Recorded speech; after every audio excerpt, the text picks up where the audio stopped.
Bonjour à toutes et tous et merci beaucoup pour cette proposition de webinaire. Donc aujourd'hui, je vais vous présenter mon travail de thèse que j'ai soutenu fin janvier dernier.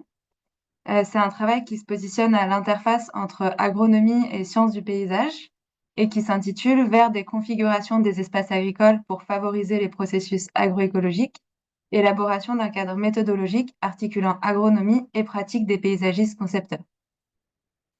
Donc, c'est une thèse que j'ai réalisée à l'INRAE au sein de l'EMRSAS à Rennes. Donc, c'est une unité de recherche agronomie et sciences de l'environnement.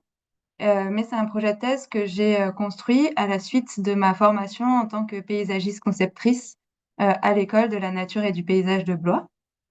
Cette thèse, elle a été dirigée par Valérie Viau, donc agronome à l'INRAE, et par Lolita Voisin, paysagiste et maître de conférence à l'école de la nature et du paysage de Blois. Et puis, c'est une thèse qui a été réalisée dans le cadre d'un partenariat CIFRE, donc avec des paysagistes concepteurs professionnels, à travers une collaboration avec l'agence Follet-Gautier, paysagiste urbaniste, localisée en région parisienne. Donc, ce travail de thèse porte sur l'évolution des espaces agricoles. Les espaces agricoles sont composés de parcelles cultivées en culture ou en prairie, de boisements, de cours d'eau, de haies, de zones humides, de bâtiments agricoles, de routes, de chemins. Et ces espaces agricoles sont principalement gérés par des agriculteurs et des agricultrices qui décident de l'usage des parcelles et des pratiques qu'ils mettent en place sur ces parcelles et en marge des parcelles, notamment sur les haies, les bandes enherbées ou les bords de cours d'eau. Actuellement, face aux enjeux environnementaux et sociétaux actuels, il est nécessaire d'améliorer la multifonctionnalité des espaces agricoles, c'est-à-dire que ces espaces doivent à la fois être des espaces de production pour assurer l'approvisionnement en alimentation, en énergie, en matériaux pour la population, mais aussi des espaces qui permettent la préservation des ressources naturelles, en eau, en sol, en biodiversité, et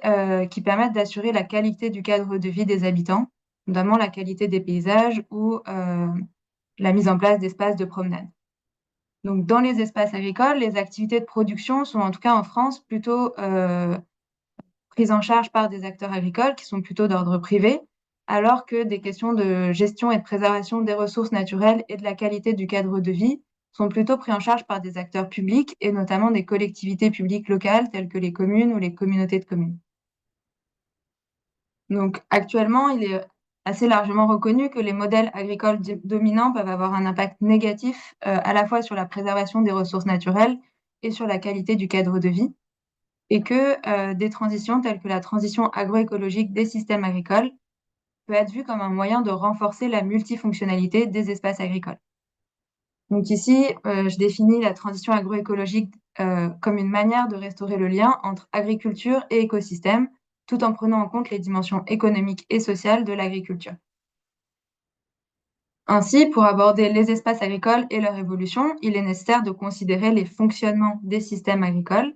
et leur interaction avec les écosystèmes. Donc, au sein des systèmes agricoles, l'usage des parcelles et les pratiques qui sont mises en place sur les parcelles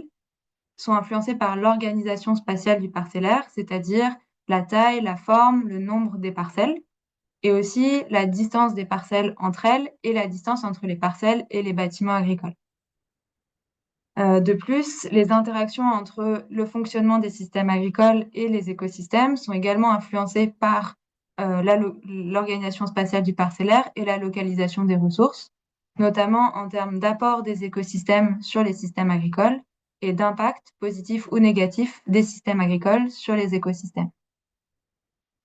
Donc, ces fonctionnements spatiaux des systèmes agricoles ou liés aux systèmes agricoles sont principalement abordés par des agriculteurs ou des agricultrices et des acteurs agricoles qui les accompagnent à l'échelle des exploitations agricoles. Cependant, pour aborder la transition agroécologique des systèmes agricoles, plusieurs travaux démontrent qu'il est nécessaire de considérer des échelles territoriales, notamment pour considérer des interactions possibles entre plusieurs exploitations. Les acteurs agricoles abordent actuellement assez peu ces échelles territoriales, mais elles sont abordées dans différentes approches méthodologiques, notamment élaborées dans des travaux de recherche en agronomie, telles que des approches de modélisation spatiale ou des approches menées en agronomie du paysage. Pour aborder l'évolution des espaces agricoles, il est aussi nécessaire de considérer les actions qui sont mises en place par les acteurs publics pour la gestion des ressources naturelles et la préservation de la qualité du cadre de vie. Donc ces actions font l'objet de démarches de planification spatiale qui sont donc portées par les collectivités publiques locales et qui peuvent mettre en place des actions pour assurer la qualité de l'eau, telles que des schémas d'aménagement et gestion de l'eau ou des aires d'alimentation de captage. Donc ces démarches de planification sont portées par des acteurs publics en charge de la qualité de l'eau, qui abordent dans les espaces agricoles la circulation de l'eau souterraine ou les sources de pollution. Ils abordent ces différentes composantes des espaces agricoles à des échelles liées à la circulation de l'eau, telles que les bassins versants. Les acteurs publics peuvent aussi mettre en place des démarches de planification spatiale pour préserver la qualité de la biodiversité, notamment des démarches pour la trame verte et bleue. Donc, ces démarches de planification sont portées par des acteurs publics en charge de la biodiversité, qui considèrent des composantes des espaces agricoles importantes dans les processus écologiques, tels que les corridors écologiques, et qui considèrent des échelles spatiales liées à ces processus écologiques. Enfin, des démarches de planification spatiale peuvent aussi être mises en place pour l'amélioration du cadre de vie,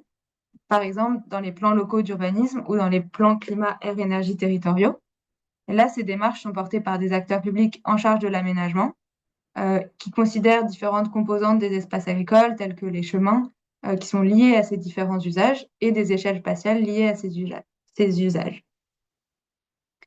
Donc, actuellement, dans les territoires, ces différentes démarches de planification spatiale sont souvent abordées de manière séparée et sectorisée, même si elles s'appliquent sur les mêmes espaces agricoles. Il y a certaines démarches méthodologiques qui proposent d'aborder de manière transversale ces différents enjeux. Ce sont des approches méthodologiques portées par les paysagistes concepteurs et qui sont généralisées sous le terme de projet de paysage, qui cherchent donc à aborder ces différents enjeux de manière transversale et en impliquant des différents acteurs publics. Donc, actuellement, pour aller vers une amélioration de la multifonctionnalité des espaces agricoles, il est donc nécessaire d'envisager des évolutions, des transformations spatiales de ces espaces. Cependant, pour l'instant, ces espaces sont abordés par différents acteurs, agricoles et non agricoles ou acteurs publics, qui ont chacun leur représentation des espaces agricoles, c'est-à-dire qu'ils ne considèrent pas les mêmes composantes et ne considèrent pas les mêmes échelles pour aborder ces espaces. Ainsi, on fait le constat qu'actuellement, il n'y a pas de politique publique, de groupement d'acteurs ou de méthode de travail qui permettent d'aborder simultanément les différentes fonctions des espaces agricoles et les différents enjeux spatiaux en impliquant ces différents acteurs. Donc, à partir de ce constat et de ces enjeux, je positionne mon travail de recherche et mes hypothèses. Donc, ce travail de recherche se positionne dans l'élaboration d'une approche méthodologique pour travailler sur l'évolution des espaces agricoles. Cette approche méthodologique, elle a pour but à la fois de prendre en compte simultanément les différentes fonctions des espaces agricoles et leurs interactions, et de pouvoir impliquer une diversité d'acteurs, agricoles et non agricoles, qui ont des représentations différentes des espaces agricoles. Donc cette approche méthodologique, elle est positionnée dans un objectif opérationnel pour accompagner la mise en œuvre de transformations concrètes dans les espaces agricoles. Pour construire cette approche, je me suis basée sur l'analyse des approches méthodologiques existantes. Donc, d'une part, des approches méthodologiques mises en place dans des travaux de recherche en agronomie, donc de modélisation ou en agronomie du paysage. Pour mener cette analyse, je me suis basée sur un travail d'état de l'art académique et de bibliographie. Et puis, d'un autre côté, des approches méthodologiques qui sont issues des pratiques des paysagistes concepteurs. Donc là, cette approche-là, elle s'est basée sur de la bibliographie, mais aussi sur des expériences professionnelles, donc qui se sont construites au fur et à mesure de mes études et de ma thèse. Donc tout d'abord, je me suis basée sur des expériences liées à mon parcours en tant que paysagiste conceptrice, au cours duquel j'ai à plusieurs reprises travaillé sur les espaces agricoles ou avec des acteurs agricoles, dans le cadre de stages ou de mon travail de fin d'études de paysagiste. Cette analyse, elle se base aussi sur la collaboration avec les paysagistes concepteurs de l'agence Follet à Gautier, donc dans le cadre de la CIFRE, où là, j'ai pu, dans les premiers mois de la thèse, travailler en tant que paysagiste sur des projets de l'agence. Et ensuite, j'ai passé, du temps au sein de l'entreprise, ce qui m'a permis d'échanger avec les autres paysagistes de l'agence et de suivre les projets et d'avoir accès aussi aux archives de l'agence. Et puis le troisième cadre, d'apport d'expérience professionnelle sont des collaborations avec l'École de la nature et du paysage de Blois, notamment par le co-encadrement d'un stage, et d'un atelier pédagogique avec, Lolita Wade. Donc pour, construire cette approche méthodologique, il y a l'interface entre ces 2 types de méthodologies existantes. J'ai identifié, l'idée qu'il était nécessaire d'avoir une sorte de médium d'intermédiaire qui permette de représenter les espaces agricoles pour différents acteurs, permettre de représenter cette complexité et d'aborder cette complexité. Donc j'introduis ici la notion de configuration des espaces agricoles, que j'aborde comme un intermédiaire pour prendre en compte les différentes fonctions de ces espaces et leurs interactions et impliquer différents acteurs. Donc j'entends par configuration des espaces agricoles à la fois les différentes composantes de ces espaces, la manière dont ces différentes composantes s'organisent dans l'espace et leurs interactions spatiales. À partir de cette notion, je fais deux hypothèses. La première est que la configuration des espaces agricoles est un élément qui peut être analysé de manière spatialement explicite et située pour faire apparaître les différentes fonctions qui se superposent dans les espaces agricoles et leurs interactions. Et la deuxième hypothèse, c'est que la configuration des espaces agricoles peut être représentée graphiquement de manière compréhensible et partageable afin d'impliquer collectivement différents acteurs autour d'une même représentation de ces espaces.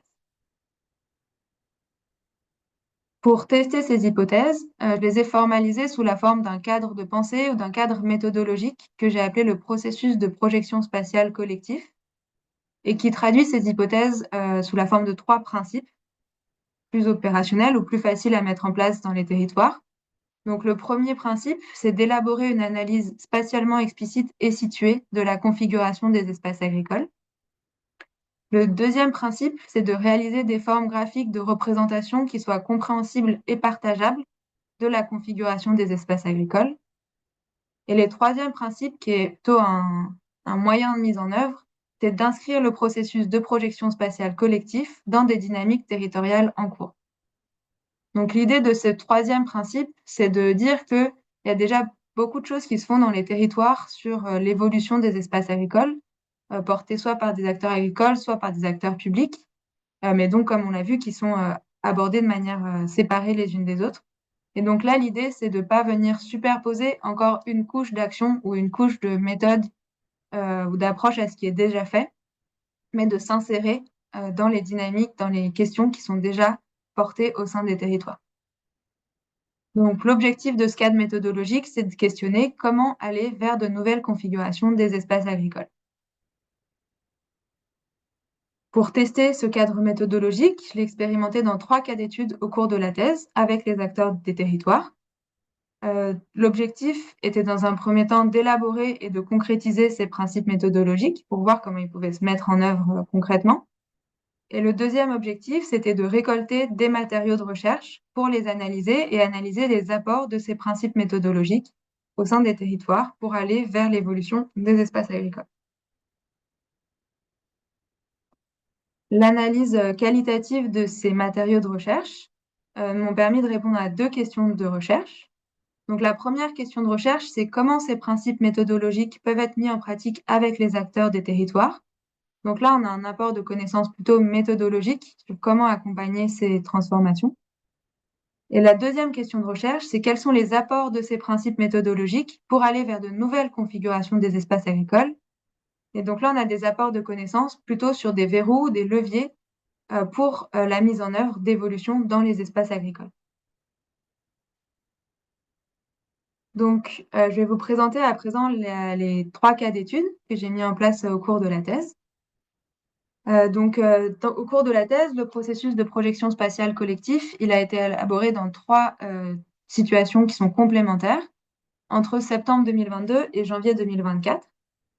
Ces 3 cas d'études reposent sur des dynamiques territoriales qui sont portées par des acteurs publics au sein des territoires et qui s'interrogent sur comment aborder l'évolution des espaces agricoles pour répondre à leurs enjeux. Donc, le premier cas d'étude, c'est celui de la communauté urbaine de Dunkerque, située dans le département du Nord, où là, les acteurs de la communauté urbaine de Dunkerque portent une étude pour l'aménagement d'un parc agricole périurbain. Le deuxième cas d'étude, il se situe dans le département de l'Allier, et là, les acteurs publics portent une étude sur la préservation du bocage suite à l'aménagement d'une autoroute, de l'autoroute A79. Donc, ces deux premiers cas d'études, entourés en rouge, sont liés à des projets de l'agence Follet-Gautier, donc dans le cadre de la CIFRE. Et le troisième cas d'étude, il est plutôt relié à des problématiques abordées à l'UMRSAS, et donc il est porté par des acteurs de Dinan Agglomération qui cherchent à mettre en place des interactions entre des démarches réglementaires pour la qualité de l'eau et un projet alimentaire territorial. Et ce cas d'étude a été introduit dans la thèse par des échanges avec les élus du territoire. Donc, je vais présenter un peu plus en détail ces trois cas d'études. Donc, celui de la communauté urbaine de Dunkerque, on est sur un territoire qui est périurbain, où il y a une forte dynamique et de forte pression pour le développement urbain de la ville, pour le développement industriel lié à la présence du grand port maritime de Dunkerque et pour du développement touristique lié à la présence du littoral.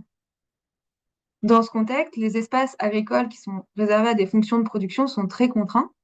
et ils sont majoritairement destinés, ici à proximité de la ville, à des activités de production de grandes cultures inclus dans des systèmes agro-industriels, type Bonduelle ou McCain, ou à des systèmes de production de fleurs en pot. Dans ce territoire, les acteurs de la communauté urbaine de Dunkerque, donc les chargés de mission et les élus, souhaitent mettre en place des évolutions dans les espaces agricoles pour que ces espaces répondent à différentes fonctions, notamment renforcer l'approvisionnement alimentaire local, assurer la préservation des paysages et assurer la présence d'espaces de nature ou de loisirs pour les habitants de la ville. Pour aborder ces différents enjeux, les paysagistes de l'agence Follet-Gautier ont réalisé une étude en 2022 qui portait sur l'ensemble du territoire et au sein de laquelle ils ont proposé la mise en œuvre d'un projet de parc agricole. Actuellement, donc ce projet de parc agricole est ici représenté en orange et représente un espace de 650 hectares. Donc actuellement, les chargés de mission de la communauté urbaine de Dunkerque s'interrogent sur comment mettre en place ce projet d'aménagement du parc agricole et ses évolutions dans les espaces agricoles. Donc la question sur ce cas d'étude est comment faire évoluer les espaces agricoles actuels pour mettre en œuvre un projet de parc agricole visant à produire de l'alimentation locale, créer des espaces de loisirs et préserver les paysages. Dans le deuxième cas d'étude, donc celui de l'Allier, là on est sur un territoire qui est très rural, où les activités agricoles sont majoritairement des activités d'élevage pâturant et de polyculture élevage. Et on est sur un territoire où le bocage est très présent et très identitaire, malgré qu'il soit dans une tendance de diminution. Donc là, l'évolution des espaces agricoles, elle est abordée par des acteurs publics plutôt à l'échelle nationale, donc par les services déconcentrés de l'État, de la DREAL, donc la Direction régionale pour l'environnement, l'aménagement et le logement, qui cherchent à aborder les espaces agricoles pour renforcer la densité du réseau de haies, avec trois principaux objectifs: renforcer la qualité des paysages, renforcer la biodiversité et renforcer la production de bois-énergie. Donc, pour mettre en place ces actions au sein des espaces agricoles, les acteurs publics s'appuient sur des subventions publiques liées à l'aménagement de l'autoroute A79. Et donc, ce mode d'action et ces subventions concernent un territoire qui est défini par l'autoroute, qui est défini par l'ensemble des communes traversées par le tracé de l'autoroute, qui représente 1235 km². Donc, au sein de ce cas d'étude, la question posée est où et comment implanter de nouvelles haies pour assurer la qualité des paysages, la préservation de la biodiversité et la production de bois-énergie.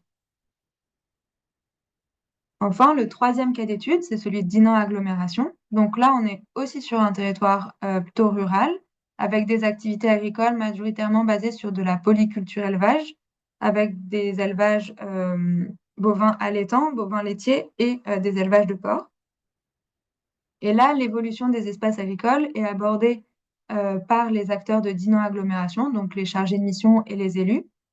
qui cherchent d'une part à mettre en place des actions pour la qualité de l'eau potable, donc notamment des périmètres de protection de captage et des aires d'alimentation de captage, et d'autre part à mettre en place un projet alimentaire territorial pour renforcer l'approvisionnement alimentaire local. Et actuellement, ces chargés de mission et les élus s'interrogent sur comment croiser les approches pour la qualité de l'eau et les approches pour l'alimentation locale au sein de leur territoire, pour trouver des approches complémentaires. Donc, au sein de Dinan Agglomération, le travail porte plus particulièrement sur une démarche liée à une aire d'alimentation de captage sur la commune d'Evran, qui est le captage de Bleuquin, et qui représente une superficie de 500 hectares. Donc, sur ce territoire, la question est comment faire évoluer l'agriculture dans le périmètre de captage de Bleuquin pour mieux préserver la qualité de l'eau et contribuer à la production alimentaire locale. Donc, au cours de la thèse, j'ai mis en place le processus de projection spatiale collectif simultanément dans ces 3 cas d'études, donc entre septembre 2022 et janvier 2024, qui a amené à superposer différents types d'actions au sein de ces territoires. Donc ici, représenté en gris, je vais présenter les grands types d'actions. Donc ici, représenté en gris, c'est des étapes de prise de contact et de documentation avec les acteurs. S'en est suivi, représenté en vert, des étapes d'analyse spatiale du territoire qui ont été nourries, alimentées par des échanges individuels avec les acteurs, qui représentés en rouge, donc dans le cadre d'entretiens ou de réunions. Et puis, s'en est ensuite suivi des phases de représentation des formes graphiques, représentées en orange, et des moments d'échange collectif avec les acteurs, représentés en bleu. Donc, après vous avoir présenté ces 3 cas d'études et leur déroulé global, je vais vous présenter les résultats aux 2 questions de recherche. Donc, tout d'abord, la première question de recherche, qui était comment les principes méthodologiques du processus de projection spatiale collectif peuvent être mis en pratique avec les acteurs des territoires. Donc, concrètement, qu'est-ce que j'ai fait en termes de méthodologie sur ces territoires? Pour présenter les résultats à cette question de recherche, je vais partir des 3 principes du processus de projection spatiale collectif pour voir comment j'ai pu les mettre en œuvre avec les acteurs. Donc, le premier principe était d'élaborer une analyse spatialement explicite et située de la configuration des espaces agricoles. Donc, j'ai mis en place cette analyse sur les 3 cas d'études à travers un travail de conception cartographique, à la fois réalisé à la main et de manière assistée par ordinateur, et par un travail d'observation du paysage, alimenté par des prises de notes graphiques et écrites. Ce travail d'analyse a été nourri par des échanges avec les acteurs et un travail de documentation. Donc, je l'ai mis en place sur les 3 cas d'études et je vais vous présenter un peu plus en détail cette analyse sur le cas d'étude de Dinan Agglomération. Donc ici, donc on est sur ce périmètre de captage de Bleuquin et les chargés de mission en charge de la qualité de l'eau, les chargés de mission de Dinan Agglomération en charge de la qualité de l'eau, souhaitent pouvoir mettre en place davantage de prairies permanentes pour assurer la qualité de l'eau, tout en s'assurant que ces prairies permanentes conservent un rôle dans la production agricole et restent des lieux de production agricole. Ainsi, on a considéré que ces prairies permanentes devaient pouvoir être accessibles pour du pâturage, donc devaient pouvoir être inclus dans des systèmes d'élevage pâturant et les parcelles accessibles depuis ces élevages. Donc ainsi, pour réaliser cette analyse spatiale, on a d'abord localisé ici en hachuré en vert une zone propice à la mise en place de prairies permanentes pour la qualité de l'eau, sur laquelle on a croisé des informations relatives au fonctionnement spatiaux des systèmes agricoles et à la présence de pâturage, notamment la présence de pâturage au sein des exploitations, la distance entre les parcelles propices aux prairies et les bâtiments agricoles, et l'accessibilité de ces parcelles pour des animaux en fonction de la présence ou non de chemins ou de la présence ou non d'obstacles à la circulation des animaux, tels que des routes ou des cours d'eau. Donc, ce travail d'analyse spatiale, il a été réalisé à la fois à la main, à partir des différentes données fournies par les agriculteurs et de manière assistée par ordinateur. Et il a permis d'observer et d'identifier à la fois des parcelles qui sont accessibles au pâturage et qui sont situées dans ce périmètre ici en vert et qui sont gérées par des exploitations en système d'élevage pâturant, donc qui pourraient assez facilement passer en prairie. Des parcelles qui sont accessibles au pâturage, mais qui sont gérées par des exploitations sans atelier d'élevage, donc qui nécessiteraient, pour être pâturées, des changements de système. Et des parcelles qui sont non accessibles pour du pâturage, alors qu'elles sont gérées par des exploitations en système d'élevage pâturant. Donc, qui là implique des modifications dans l'organisation de l'espace, ou des aménagements de l'espace. Donc, suite à cette analyse spatiale, le deuxième principe du processus de projection spatiale collective, c'est de réaliser des formes graphiques de représentation qui soient compréhensibles et partageables de la configuration des espaces agricoles.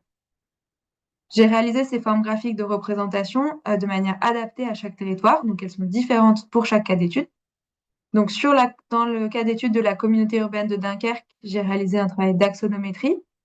Dans l'Allier, j'ai utilisé des photographies aériennes et des photographies du paysage. Et à Dinan Agglomération, j'ai réalisé un travail de cartographie.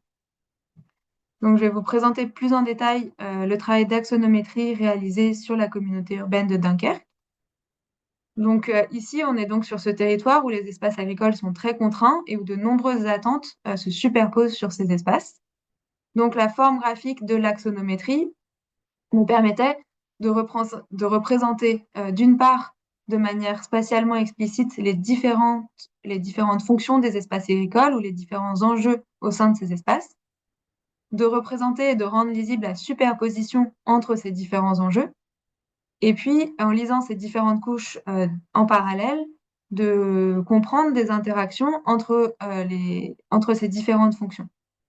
Donc, par exemple, ici, on a un zoom sur les premières couches de l'axonométrie qui représentent les fonctions attendues et les projets portés par la communauté urbaine de Dunkerque, par les acteurs publics. Donc, ici, on a le projet du parc agricole qui est représenté.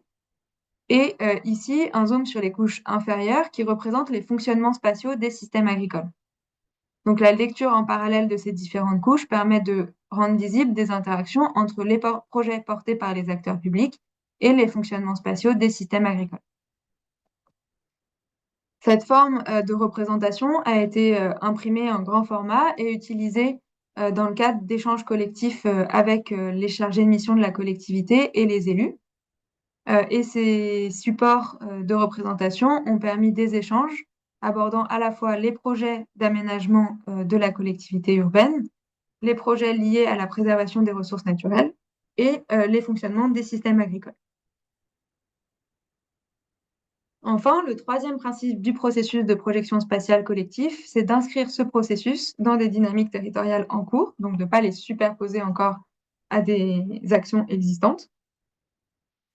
Donc, ce processus qui est ici représenté en rouge par la petite barre rouge, il s'est inséré de 3 manières différentes dans les dynamiques en cours, au sein des 3 cas d'études. Donc, sur la communauté urbaine de Dunkerque, la mise en place du processus s'est vraiment insérée au sein d'une dynamique territoriale existante. Donc là, elle a impliqué le processus de projection spatiale collectif, a impliqué les mêmes acteurs, les mêmes échelles, et a pris en compte les mêmes fonctions des espaces agricoles que ceux abordés dans la dynamique territoriale initiale. Dans le cas d'étude de Dinan Agglomération, l'objectif du processus de projection spatiale collectif était d'accompagner les acteurs dans un croisement entre des démarches existantes sur la protection de la qualité de l'eau et l'alimentation locale. Donc ici, le processus de projection spatiale collective se retrouve à la rencontre entre ces deux dynamiques territoriales et donc permet ou cherche à faire des liens, à mettre en relation les acteurs de ces deux dynamiques territoriales, leurs échelles et les fonctions abordées dans ces deux dynamiques territoriales, qui est vraiment la rencontre entre les deux. Et enfin, dans le cas d'étude de l'Allier, là, le processus de projection spatiale collective s'est situé entre une dynamique territoriale portée par des acteurs nationaux à l'échelle plutôt départementale et les questions soulevées par les acteurs sur le bocage plutôt à des échelles communales ou à l'échelle des exploitations agricoles. Donc là, le processus de projection spatiale collective, il cherche à faire le pont, à faire le lien entre ces deux dynamiques et notamment entre les acteurs à l'échelle nationale et à l'échelle locale ou à l'échelle communale, entre ces différentes échelles et entre les différentes fonctions du bocage prises en compte à ces différents niveaux. Donc, la mise en œuvre de ces trois principes au cours de la thèse montre que ce processus de projection spatiale collective a pu être mis en œuvre en termes de méthodologie et m'amène à vous présenter les résultats à la deuxième question de recherche, qui est quels sont les apports des principes méthodologiques du processus de projection spatiale collective pour aller vers de nouvelles configurations des espaces agricoles. Donc là, la récolte de matériaux de recherche permet de montrer que dans les trois cas d'études, la mise en place de ce processus, de cette méthodologie, a permis de faire avancer, à créer des déplacements au sein des dynamiques territoriales en cours pour aller vers de nouvelles configurations des espaces agricoles. Donc, je vais vous présenter ces déplacements dans les trois cas d'études, comment finalement, entre le début du processus et la fin du processus, les questionnements soulevés par les acteurs et les problématiques identifiées ont pu évoluer. Donc, premièrement, dans le cas d'étude de la communauté urbaine de Dunkerque, au début du processus de projection spatiale collective, l'évolution des espaces agricoles était abordée dans un périmètre prédéfini, donc celui du parc agricole, était basée majoritairement sur l'installation de nouveaux systèmes agricoles, notamment en maraîchage,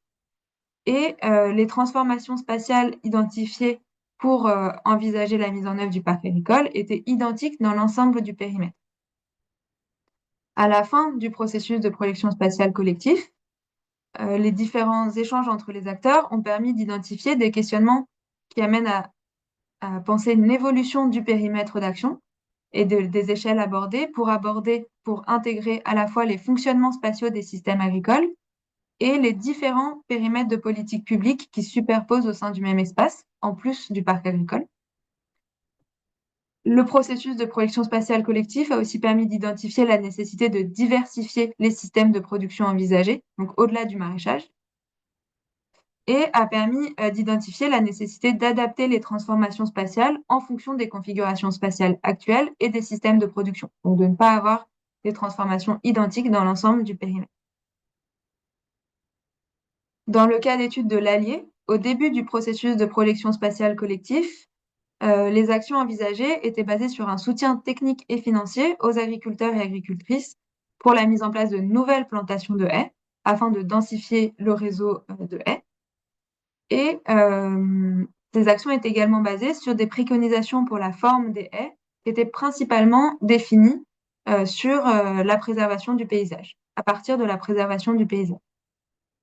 À la fin du processus de projection spatiale collectif,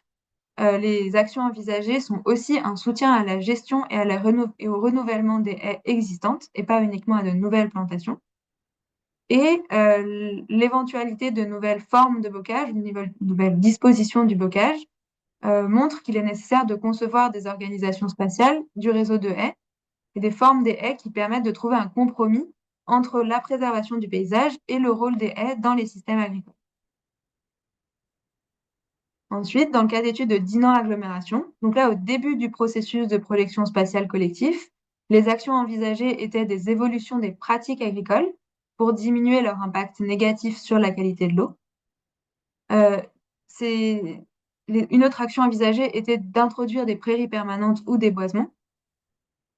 L'envie des acteurs de la collectivité était de mettre en place des actions communes entre qualité de l'eau et approvisionnement alimentaire local. Et ces actions étaient limitées au périmètre de captage, donc sur 500 hectares. À la fin du processus de projection spatiale collectif, les évolutions envisagées sont plutôt des évolutions des systèmes agricoles pour augmenter les pratiques de pâturage et donc les surfaces de prairie, enfin les surfaces utilisables en prairie.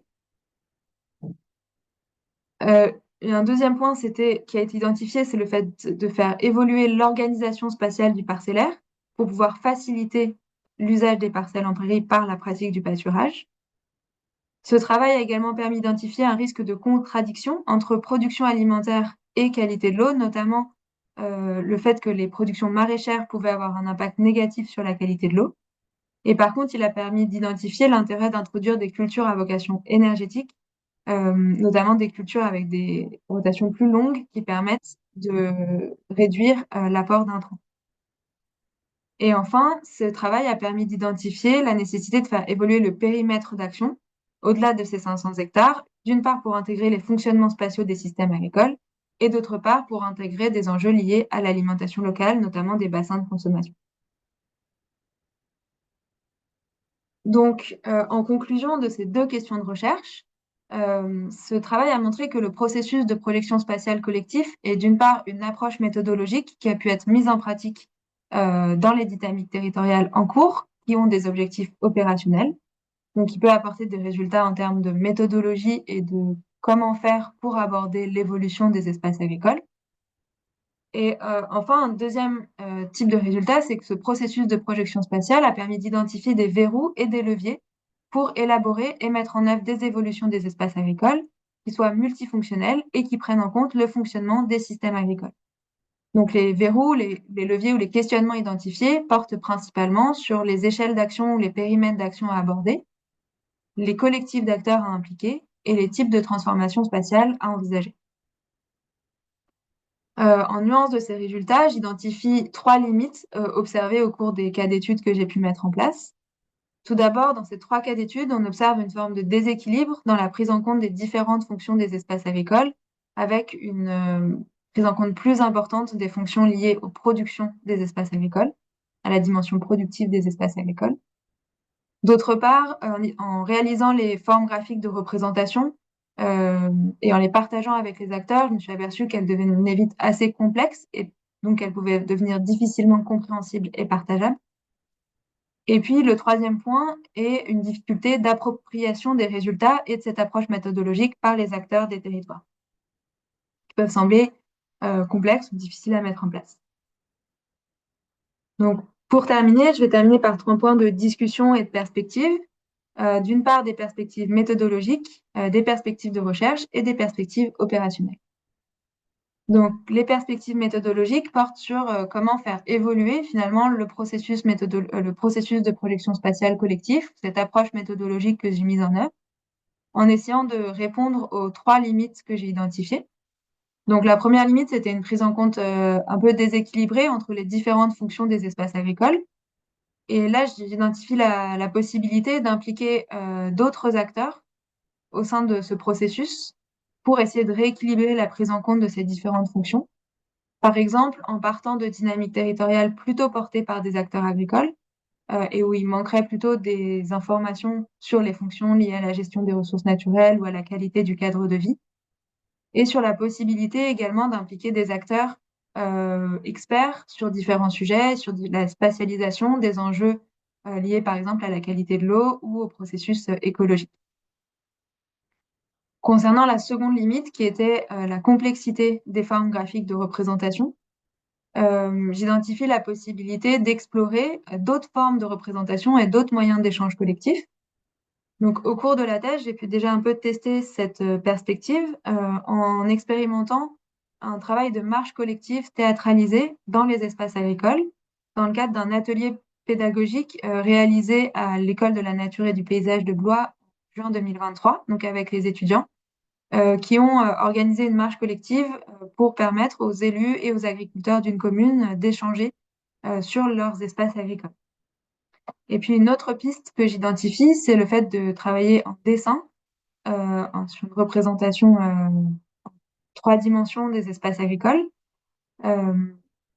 Ça, c'est un travail que j'ai réalisé en amont de la thèse dans mon travail de fin d'études qui portait sur la baie de Douarnenez.